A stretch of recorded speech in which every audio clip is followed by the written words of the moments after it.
Welcome to a new episode of the Creative Industry Insight podcast. I'm your host, Bobby.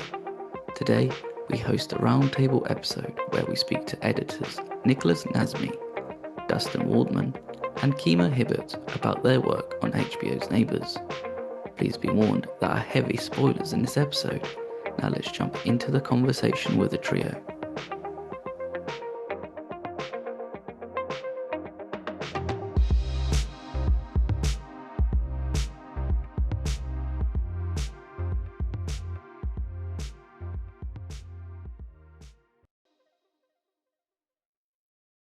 Hi, Dustin. Hi, Nick. Hi, Kima. Thank you for joining me today. Thanks for having us. Thank you for having us. We're here to talk about here to talk about Neighbours, the Editors Roundtable. Before we jump into the sort of nitty-gritty of the show, how have you found the reception to the show? It's been crazy. It's been amazing. I feel like it's definitely like it's reached a very wide audience in a sort of amazing way. Way bigger than I think we thought it was gonna be. I think we thought it would like have some fire, but the amount it spread was really exciting. Yeah, and it's nice to. I'm from South Carolina, and so it's nice that like it's reaching like middle-aged and older people in South Carolina too. So it has been shocking to see the reach of it. I think sometimes, like, again, when you're working on something, you'd never know what it's going to be, how it's going to hit the zeitgeist, how people are going to respond to it. But I guess, like, I feel like since COVID, with like stuff like Tiger King, like people are really like up for watching absolutely crazy real life stuff, especially when people kind of big up their character or they're just very strong in their opinion on stuff. And I think with Neighbours, especially, like you do meet some absolute characters that you can't stop watching. You can't, like, you want to stop, but you can't, because you just have to see how it plays out and what people are doing. For sure. Yeah, the casting of the show, I feel like, is like a major feat. Like every single person could have a feature documentary about them. And that's like part of the genius of the show, is like the how sort of brilliant every person in it is. Like, you could make it different. You could spend way more time with everyone, but there's something amazing about like distilling down to like the diamond of each dispute, and like, just being sort of the constraints of the time, forcing you to move at like a clip that is like unusual on TV. And so it just creates this overwhelming experience. It's all, it's like, it was very much Harrison and Dylan's DNA that like was always, their sort of idea of the show. And I think it's just naturally how they work and think.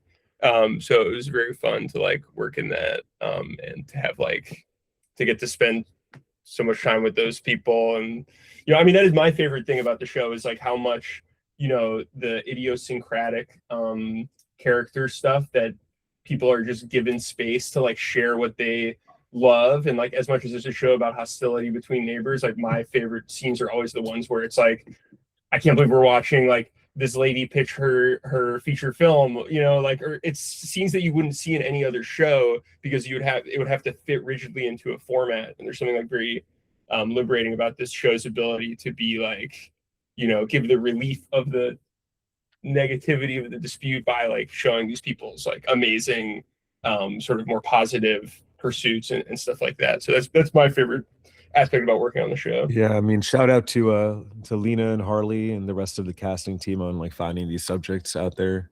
And I think you're right, Dustin, that like each one of these characters could have a feature. And I think the three of us like trying to like figure out how to tell like what could be a feature length story into 12 minutes or so, half of an episode was challenging, but really fun. For sure.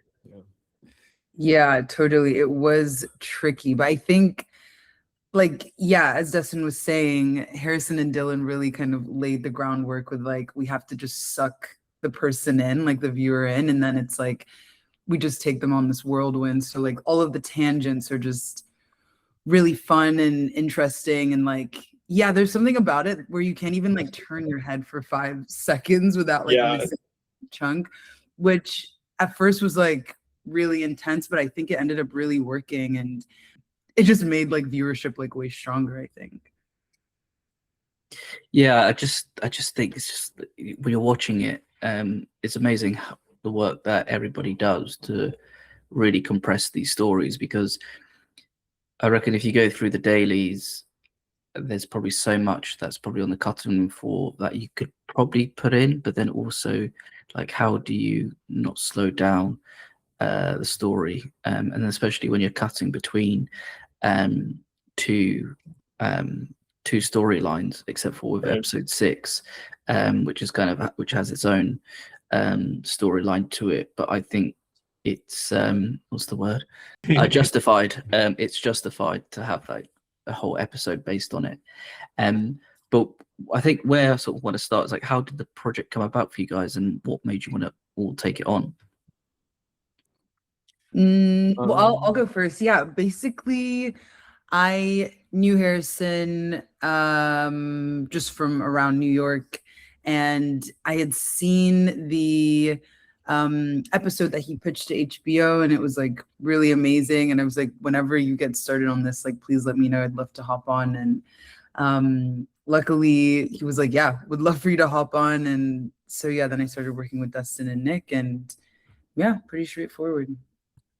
And I guess I wanted to do it because I was like, this is so fun. It's kind of like an editor's dream to at least cut reality TV, quote unquote, once. But I think the form of this was just like so interesting. And I just knew it could go in so many different ways. So it didn't feel like this like regular reality docu show. I just thought there was a lot of possibility in it.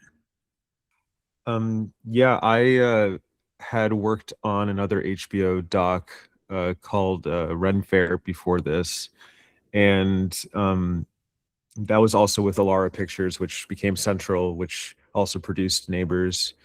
And I sort of met Harrison through that, and he told me about the whole concept, and I also watched the pilot, and yeah, I mean, it was a 100% yes for me from the beginning. It was super exciting to hop on board. Yeah, and then Nick and Max are my friends and collaborators who, you know, I know from various places. And Max is one of the like co-executive producers on the show, and he and Nick cut Ren Fair together. And you know, I've worked with them a bunch on other projects, and so they thought I would be a good fit for the show. And you know, I'm very grateful they sort of threw my hat in the ring. And then I you know, interviewed with Harrison Dillon. I kind of knew them a little in passing, but I didn't know them too well. Now, you know, we've been bonded in fire, I would say, from the editing of the show, all of us. But yeah, I mean, I'm very, I mean, admittedly, when I watched the pilot, I was like, it seemed really intense. So I was like, kind of, I was a little intimidated, and the pacing was intense, like the whole thing. I mean, I also thought it was incredible and like unlike anything I'd ever seen, and I really wanted to be a part of it. But there was also that flip side of like, this seems like, you know, this is a weighty thing in a lot of We've ways. never cut documentaries this fast before. Yeah, like the pacing, the subject matter is intense. Like it was just a lot. And like, you know, I think the show's like mix of compassion and like boldness are really special. And you know, it's something that I think is really cool. And you know, it's also a testament to Nick and Kima here for their, you know, humanism and humor, and Harrison and Dylan and everybody else who worked on the show. So I'm very, very grateful to be a part of the show. Okay. I think it's all funny how like everybody's stories are so different in the way that they get onto a show, and especially on something like this where everybody's credited at the end of an episode as well. Because usually, I guess, like with people, like on every show, people are given episodes to work on, and everybody sort of has their own moment to focus on their episode and work towards that. But with this, as I mentioned before, it's slightly different that you're all credited. How did the workload and workflow work between all you guys, and plus with Dylan and Harrison? That's such a good question. Yeah. It's a really good question. Yeah, because I can imagine that like everybody wants their moment to shine, but then also you want to service what you're doing, and then also keeping it in tune to like how a previous episode is cut. and keeping like the sort of tone and like visual flair of it as well. Yeah, I think it's interesting because I personally don't think I was ever like thinking of like a moment to shine when you're cutting, which I think is kind of how other TV shows work. As you were saying, like editors are like assigned episodes. We kind of had like a hive mind sort of setup where it was just all hands on deck. And I think weirdly that process worked with all of us kind of just like working on things simultaneously and just hopping around, because things would be revealed in one episode that you're just like, oh, that's a really cool way to either cut something or like connect these stories that you can then implement in another episode. So it felt pretty like generative in real time. I think, yeah, Dustin and Nick would maybe agree. Yeah, totally Yes. agree. Yeah, it was great to like, pass off scenes here and there towards, I would say, the second half of our edit. We were doing a lot more of that. But one thing to mention is that we didn't really know from the start which neighbor pairings to be best with one another. So that was one thing that was very malleable and flexible and interesting to work with, because you never knew really how two subjects would work back to back until you tried it. And so there was a lot of things that we wanted to like try out, and Harrison and Dylan wanted to try, and I think we had the best combinations at the end as far as neighbor pairings. I don't know how For you sure. guys feel, but yeah. Totally. I mean, there was we had like temp pairings that I grew attached to some of them, but then by the end of the process, I was like, no, this is perfect. Like it all, I think, fit perfectly into place how they ended up together.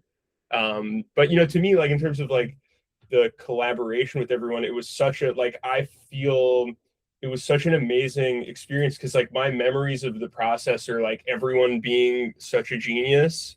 Like, and it's funny, you talked about like the moment to shine, but like internally, I feel like we did have so many moments to shine, each of us. Like, I'm always like, when I'm watching an episode, I'm thinking like, oh yeah, that's where Kima was a genius. That's where Nick was a genius. That's where like Harrison and Dylan, because Harrison and Dylan also got their hands dirty a lot and are very, involved in the edit. They are directors know how to edit, which is honestly was very much a blessing in this case. Totally. And they're amazing, and the editorial style is like very much downstream from them. They said it, they cut a lot of the original stories, so it was like, we had that sort of like lane to play in, and then it was like I feel like everyone's unique sensibility expanded the tone and the style of the show. Like I just have so many memories of like your guys laughs or something, or like, what I mean, like you guys like sharing something amazing, and it was nice to laugh. It was nice to laugh. Yeah. It was nice to have some relief. Yeah. I think as well, like from your answers, it sounds like a lot of appreciation with each other's work, and how you're pointing out like, oh, Kima's a genius here by doing this. Nick has done a really cool job with this bit. But I think something else like sort of is highlighted is like the neighbors pairing, and how from as audience members, it feels really organic. These two pairs have been put together. But I can imagine that it was taking a long time to actually think who's going to be right and what's going to be like the correct thing to do with each neighbor pairing. Because do you want somebody similar as both neighbor pairings, but then that could confuse the audiences because of like the themes that they talk about, or like how deep the rabbit hole goes for their like thinking and what they're doing. When you're talking with Dylan and Harrison about that, like, how did you guys ever pitch ideas for that, or did you just follow their lead on what would be the best pairing for the episodes? I definitely pitched some ideas that in retrospect were wrong. In the end, they definitely led the way on the pairings, and they were totally right, because I think they had like a vision for the full season and how it would flow. And we had grown, I mean, I shouldn't speak for you guys, I don't know, but I had grown attached to like certain feelings of certain like cross cuts between stories that had been like in original things. But then, like I said, ultimately the shape of the show is correct. Are you talking about Shoreline Defender? Well, Shoreline Defender, sure.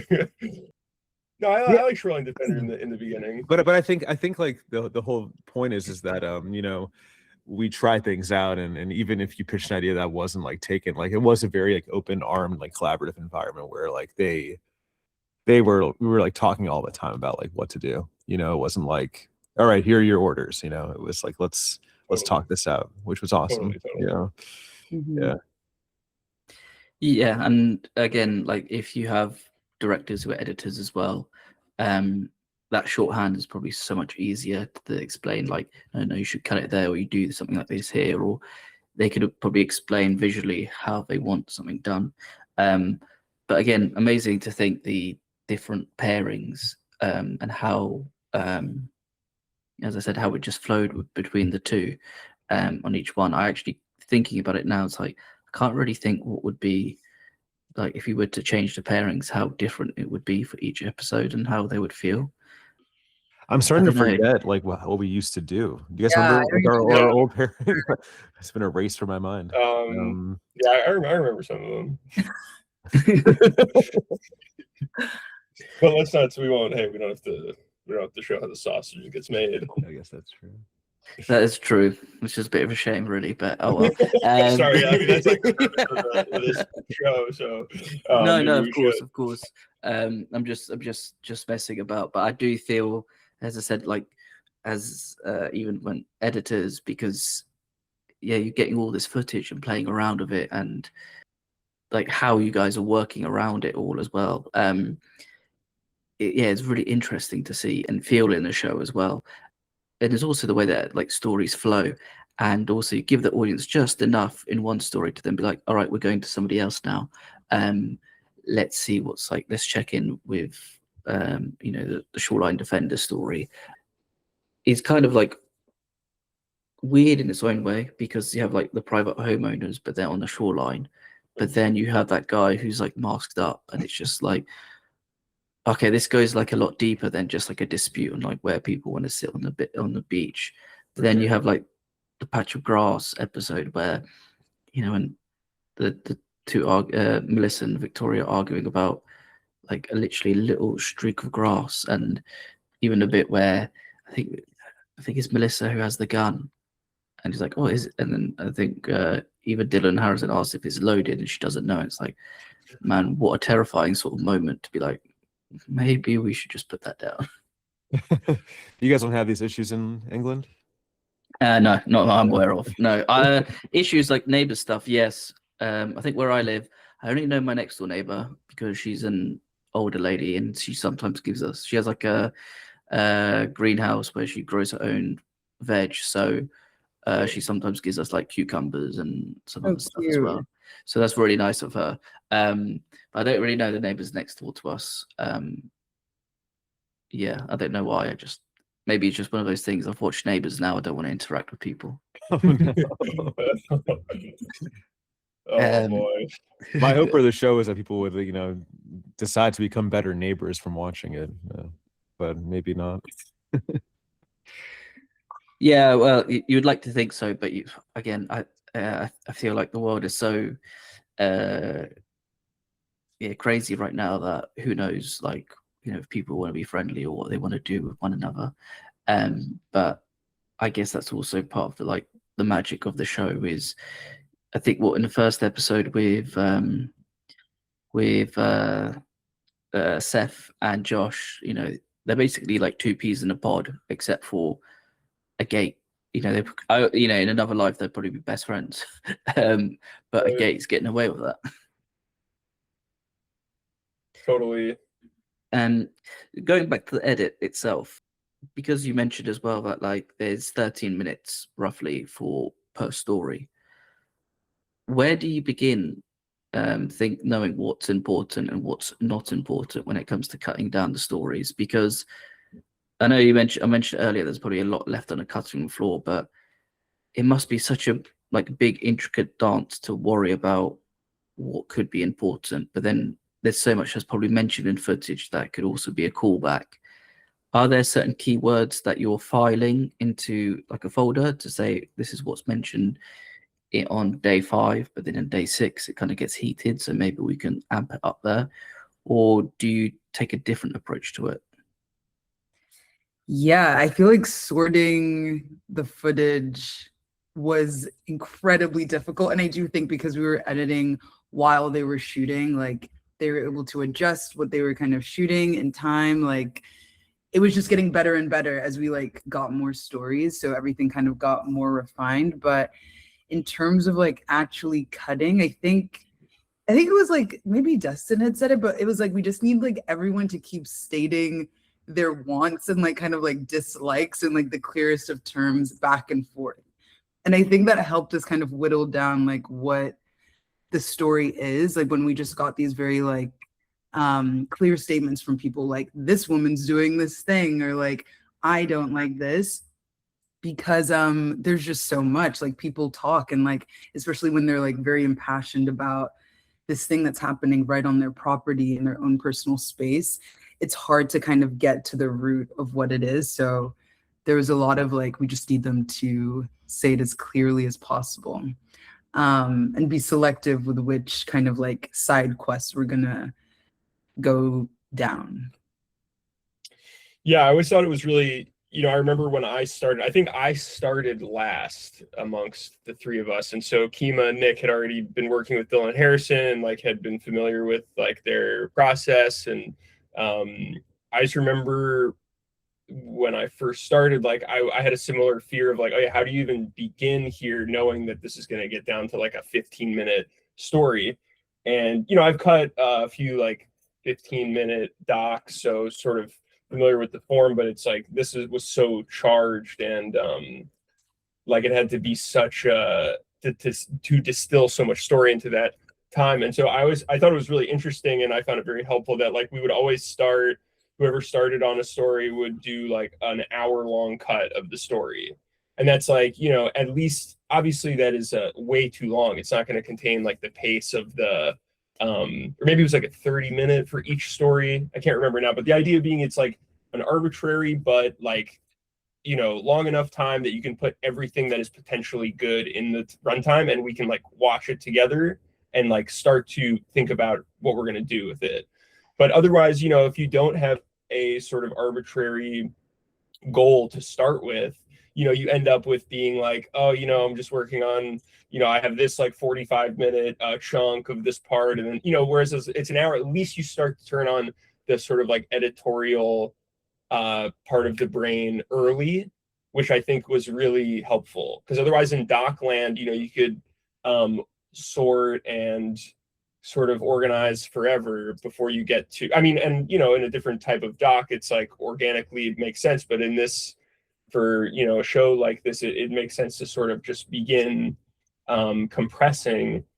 And so I thought that was very helpful, in addition to like some other stuff that in terms of like organizing the lines. Like I would do a lot of like sorting by sort of themes or topics, or like stuff I was picking up on in the dispute. You sort of like try to sniff out certain maybe more subterranean storylines that aren't, the A line.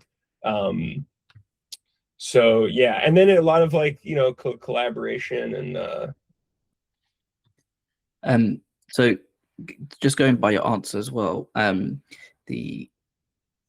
must be quite fun cutting something, aiming for like the 30 minutes to an hour, to sort of be like, okay, this is what we could be like this is what we will have, like everything that we think is quite important. Now let's be like really brutal with it and cut it down to what we need with it.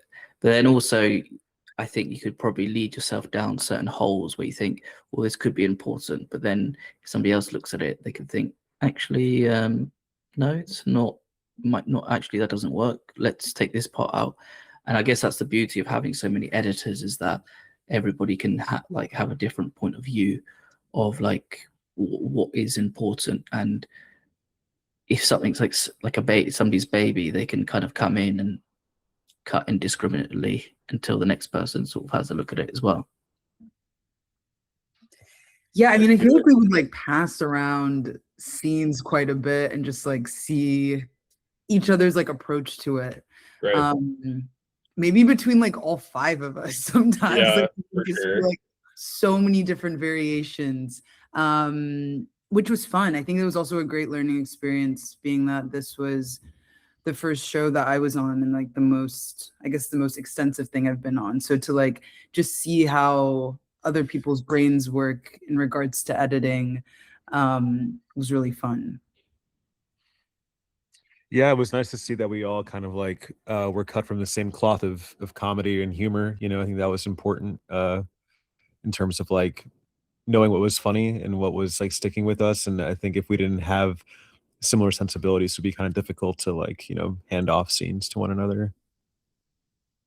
I remember there were a lot of times where like I was supposed to do something like work on a scene that Nick or Kima had done, and I was like, I don't know if I can like. I think it's the funny, like especially the in episode 6, I feel like the three of us especially really the finale, like that was a lot of sort of back and forth, and yeah, I just remember so many things that Kima and Nick did that I was like, I know I'm supposed to be like addressing notes on this, but like it's too funny. I don't want to, or like it's too good. You know, I sort of fell in love with what they did a lot of the time. But I felt the same way about your guys' scenes too. Yeah, Totally. Like, yeah. Do you find as well, like when you're so aligned with like a sense of humor, of course that'll make things easier because you can kind of like chuckle to yourself, to be like, oh, that's perfect, how that's going to cut there. But because humor is so subjective, and also, you know, if a joke's played, because you're seeing the joke so many times, or certain scenes, humorous scenes so many times, how do you think about the humor side of it, that like it's not gonna that sort of humor is going to land every time somebody watches it, but then also rewatches episodes as well? I think Dylan and Harrison are good at being objective about humor, and I think when they watch something, they can kind of like get a good sense whether or not it's just us thinking it's funny, or if like the world will think it's funny. That was my experience, like watching the way they reacted to certain things. I don't know how you guys feel. Well, and there were the like checkpoints of like, you know, we were delivering cuts to the various production companies also, so it would go through, like there were sort of people watching and feedbacking on the show and at HBO as well, and like so, you know, there were a few times where maybe we would, like you said, go down some rabbit holes, and you know, one of the executives would be like, what are you guys doing? You know, there were like checks, but it did feel like when in our office we were working, it was like very insular in a way that I think was very fruitful, where it was like, you know, just this sort of chaotic zone where we were like trying to make it happen amongst ourselves. But then, you know, every once in a while there would be a checkpoint where it was like, this is great, you know, this maybe, you know, you got, and a lot of time it was also like, because we would iterate a lot, it would be like, maybe let's go back to like one version ago for that thing, but use the new sort of take on this scene here.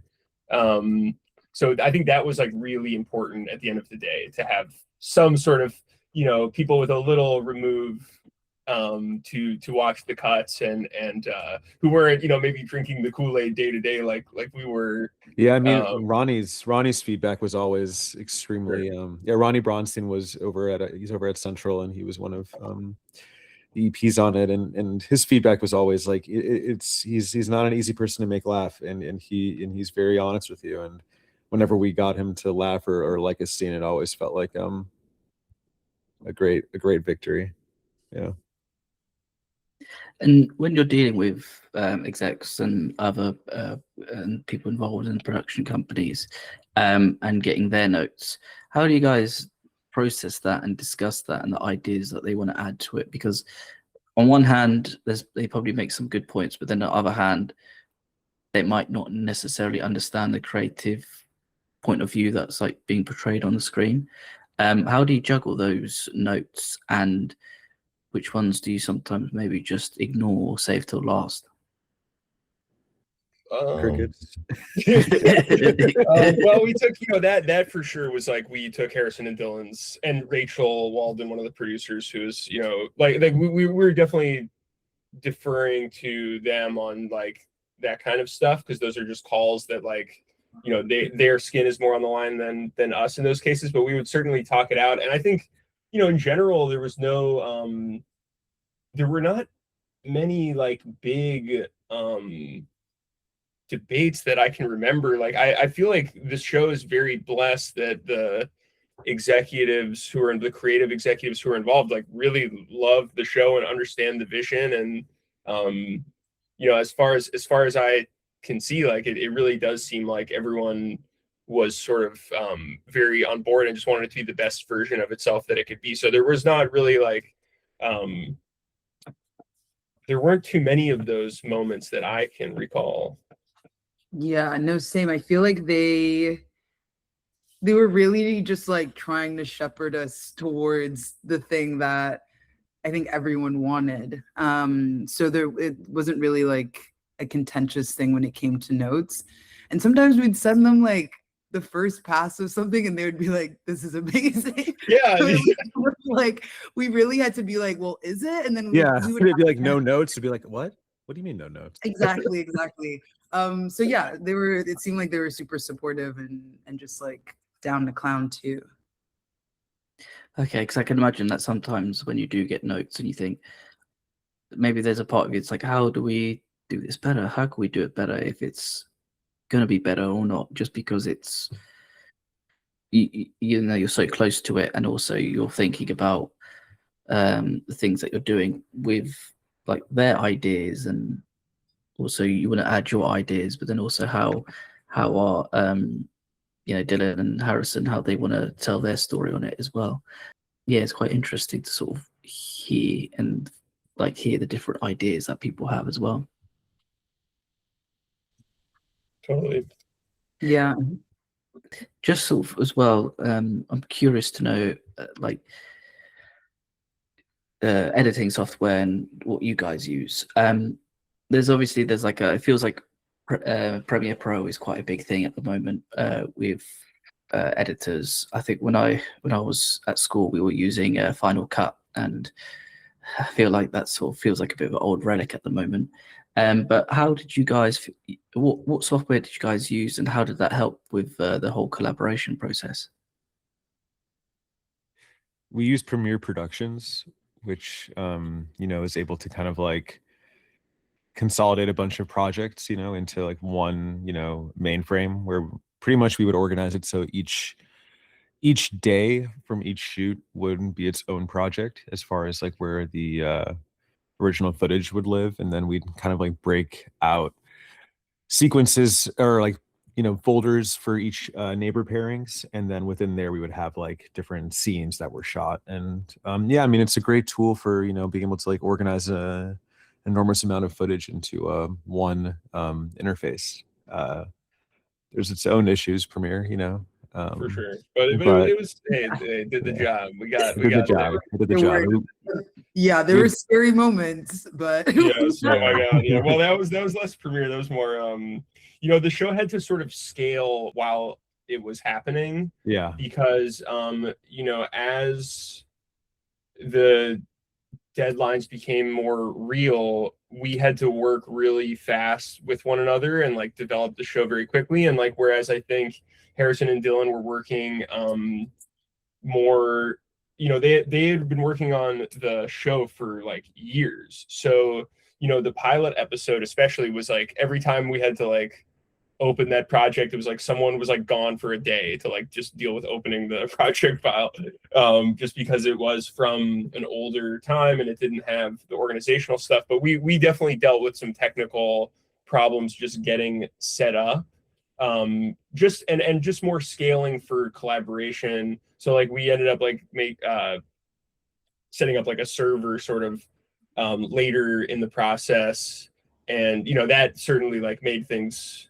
much smoother. Just realizing like we have to you know, we have to be able to work seamlessly with one another and not be dealing with like these other little intermediary ways that we were doing it before. So that was like a major improvement in our lives, although again it had its own everything had its own sort of.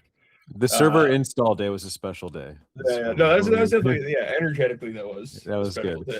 But sometimes the server would beep and it would be scary, you know. We weren't sure if we were about to lose a lot of work or not. Yeah. But yeah, Premiere Pro, we love it. We use the transcript tool, very important. Yes. Yeah. Very important. This is not an ad for Premiere though. Premiere, Adobe Premiere, gather the crowd, shout it out loud, Creative Cloud. Creative Cloud. Yeah, with a crowd, I like that. Well, no, if they hear this, then they should maybe get a discount. Yeah, there we go. would Yeah, love it. honestly, we should get a discount because I can't believe how expensive it is to have Adobe Premiere Pro. It's The insane. monthly charges. It's insane. It's You used to be able to insane. buy a CD-ROM at Best Buy back in the day, and that was the one-time purchase.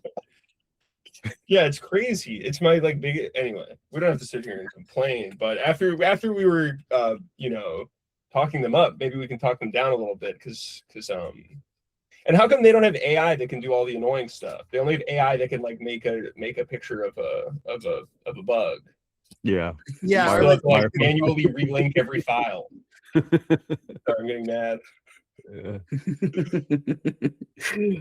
I think you can transcribe with it, some of it now, like some of the For sure. Yeah, we did Yeah, do Premiere transcriptions, which is Yeah. great. It was great. We get some words wrong. We were pretty funny, but not all of them. Yeah. but again, I guess with stuff like Premiere Pro or different editing softwares, because with Premiere, I think anybody can sort of jump in at different points compared to I don't know, back in the day, you need to make sure you got the hard drives and make sure that it's labeled up and make sure that somebody doesn't take the wrong one or wipes the wrong one. Which is probably Dustin, quite I think stressful. maybe we should try working in Lightworks for season 2. Lightworks is an ancient editing software that Thelma Schumacher, Oh yeah, that's Martin right. Scorsese's editor, still right. uses to this day, that nobody else in the world uses. Yeah, let's do it. I'm down. Seems like a pretty cool interface. I think I reckon you can go back to HBO and say, can we just shoot this all on a Super 8 or 16mm and go back to a dark Cut it by room? hand. Yeah, and cut it by hand. I still use the Final Cut Pro keys, more or less. You do. wow. I know. I said I'm not sure. Why should I change? Proper throwback with that one. I've got a few more questions left. So for my third and final question, what was your favorite scene that you didn't edit? Damn. Let me think. Um, I'm thinking still. Well, I obviously love, and I've said it a million times, I love Kima did an amazing job doing a lot of the Amanda stuff in the finale. And I think that stuff is amazing. I agree with that. Kima also cut an amazing scene in the Alexa episode where her sacred architect is describing the Fibonacci sequence of how to make the architecture sacred, and it was something that I couldn't wrap my brain around. But she crushed that scene. It's just really, really funny. With the hand made it in, right? The hand swoosh. I think the hand better be in there. If it's not, we're opening it back up. The hand is incredible. I think Nick had like a really great way of just like amping every scene up in a way that you're just like, oh, I didn't even think that it could become that. And I really liked when you did that scene with Starla and her son with the guns. I was like, that was just like blew my mind, because I was like, I didn't even think about how we could have made that scene kind of like cool.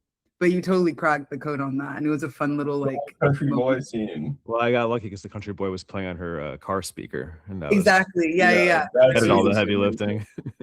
And it made them look so cool. Like, and so many people are always approaching me, and they're just like, they're the coolest ones, and I think it's because of that scene. Dustin did an amazing job in the Halloween episode where we go to this one little kind of like side story with Penny and Philip, which was always kind of up in the air, because it's the one episode where we have a total of, I believe, 8 neighbors in the show in the span of 30 minutes, and when you do that math, it's just like how it just broke my brain. But I'm really happy that's stayed. I think it's a very like sweet and like special story, and that whole sequence is just amazing. Yeah, I mean, you definitely did some work on that part too, Nick. But no. I am very happy that the ending of that episode stayed, because I was like, that's the ending where it's like, spoiler alert, but they're like, it's Philip is in Times Square and he's talking to his other preacher friend, and the preacher friend just advocates, you know, choosing love. And you know, about this? So cute. No, that was definitely Dustin. That was like, I feel like that episode was like your baby, and you really, it really, and it really ended up like just coming together. And I'm so glad that the Penny and Philip stuff was able to stay. I'm glad to hear it. Yeah. And you know, I'm a sap, so like and I'm conflict averse. So I'm always just trying to like end it on a sappy note that makes me feel a little like, you know, believe in humanity. And you know, in these subjects always do have that angle. And so, you know, that one was such like sort of like broad, amazing statement of like, you know, what if you just love them? You know, so like I was like, are we allowed to end the show like this? We probably should, right? We did. And we did, yeah. So no, I'm happy that stayed in. Yeah. I think they're all sort of choices. I think there's just so much to choose from in like the show, but then when you're watching other people's work and then you're thinking about, like, as you said, for Kima with the like Amanda's story, and how that works out, and just like how can you make it, you know, like I didn't think about having that sort of part in or having it funny. But then also, as you're mentioning about ending, like, can we end the show in like a happy note with them? Which I think is a great choice as well, because I think it's so easy for like audience members to be like, wow, what a bunch of like strange people. But then also it's like, yeah, maybe not have it on a sour note. Like, let's have it as like a positive. And you think about it as like just other people, you live in a world where other people have different views and understandings, like, and how do you like incorporate that in the show? Totally. And it's like, I do feel, you know, the classic versions of a show like this are like, I think, very flattening to the characters and flattening to the people, and they treat them in, I think, like a lot of reality TV treats their subjects with like a lot of disdain and a lot of like you know, by putting them in like the classic reality TV format, it just, there's something about it that it makes them like not human. And I feel like this show, it shows these people their full sort of spectrum. And so I think that's just like the flip side of like the dispute angle is like, you know, everyone sort of wants, you know, a world of love and fraternity, and you know, everybody wants to choose love in the end. So, and I do think the show gets like, it sort of gets sappier as it goes on, which is amazing. Like it gets our I don't know, the sentiment accumulates as the show progresses, which I like. We'll see if season 2 keeps getting sappier and sappier. Yeah, season 2 The finale of season 2 is just like all love, just about being really nice. But then I could make, like, again, as audience members, you can rub off on them. You know what? Be nice to your neighbor. Right. Look out for them, or do whatever you need, and you know, leave the disputes at home or whatever. Right.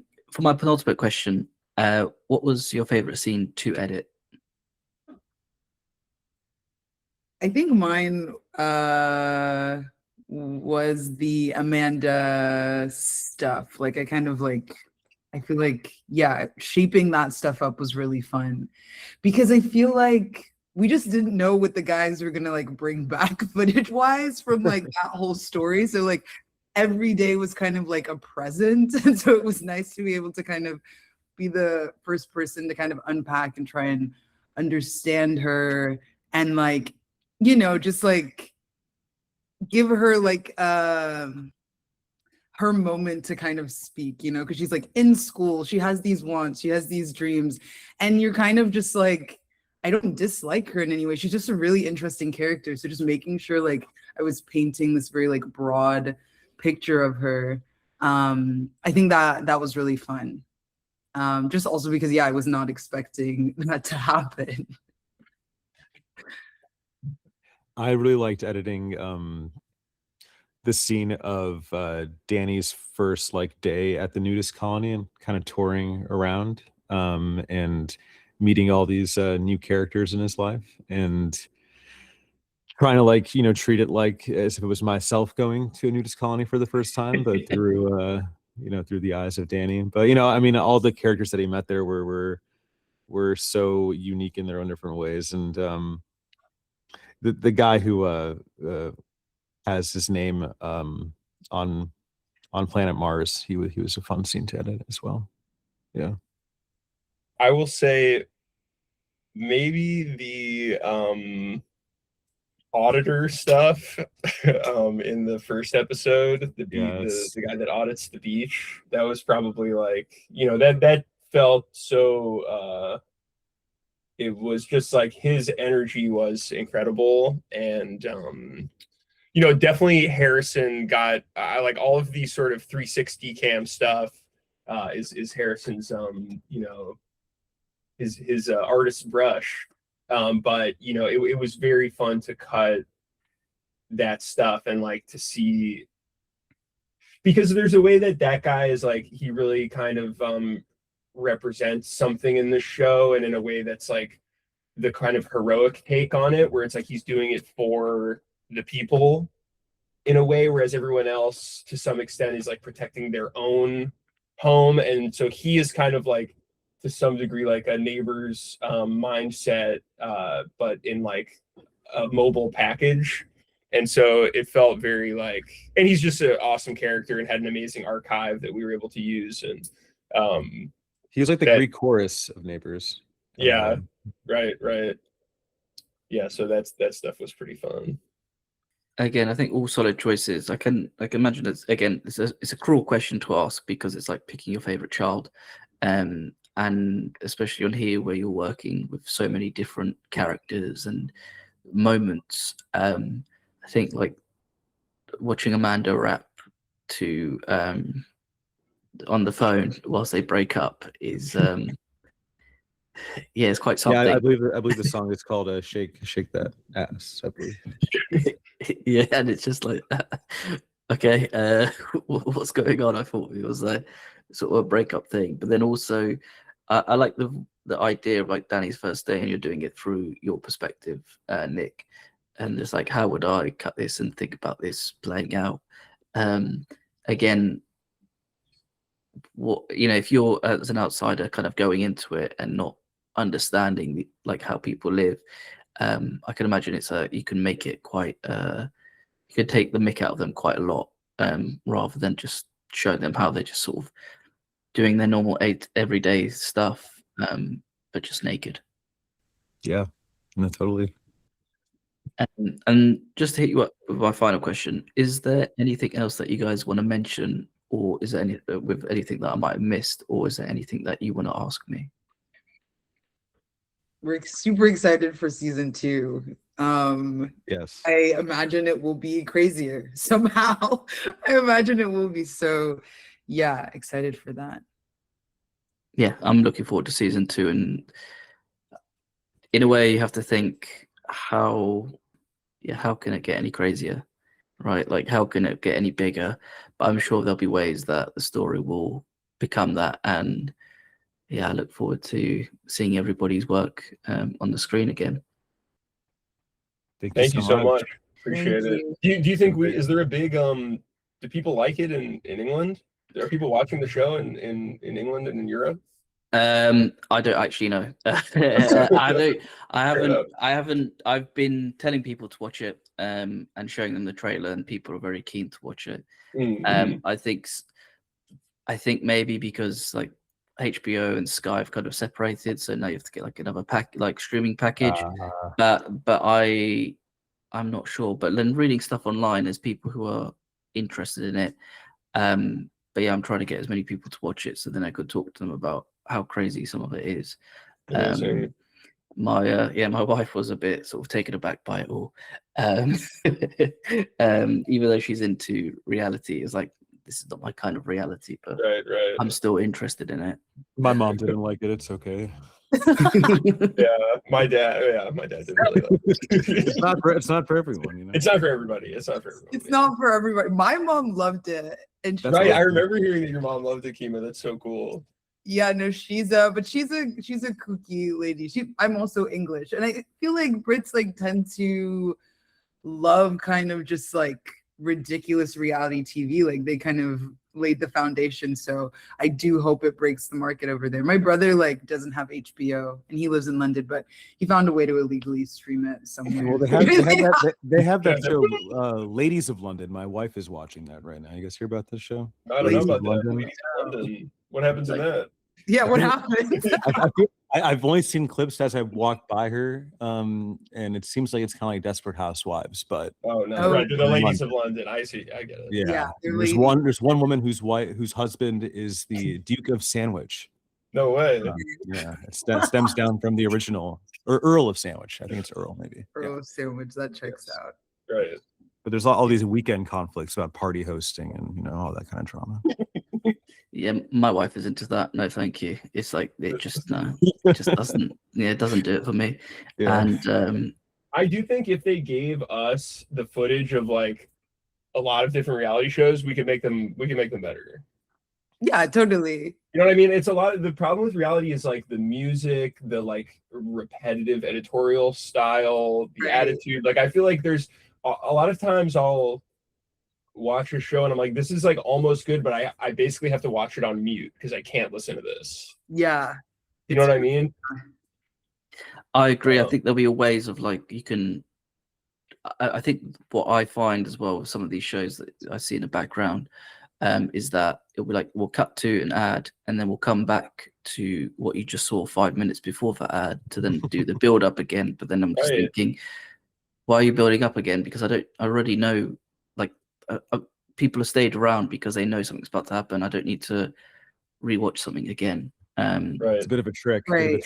And I do think as bombastic as Neighbors is, it's very like tastefully done. Like I think we really found a way to make it like quite sleek in a way. Like even musically, I'm like, yeah, most reality TV uses like very like normal kind of stock stuff, but even the composing, there's Yeah, so shout out to different- Max Whipple and Ari Belusian. Yeah, amazing. totally, they, totally. Like it just They gave used real instruments. They had like a real, a whole squad of instrumentalists come in and record in person, and it was a treat for us to get to work with their score. For sure. It was Amazing. really Totally. cool, Yeah, shout out to that as well. Dustin, Nick, Kima, thank you so much for your time today. Thank Thank you. you. Thank you for Yes. having us. Neighbours are streaming now on HBO. Go out and watch the team's amazing work and keep an eye out for season 2. Thank you again, guys. Thank Bye. you. Have a Bye. good one. Thanks. You guys take care. Bye-bye. Bye-bye.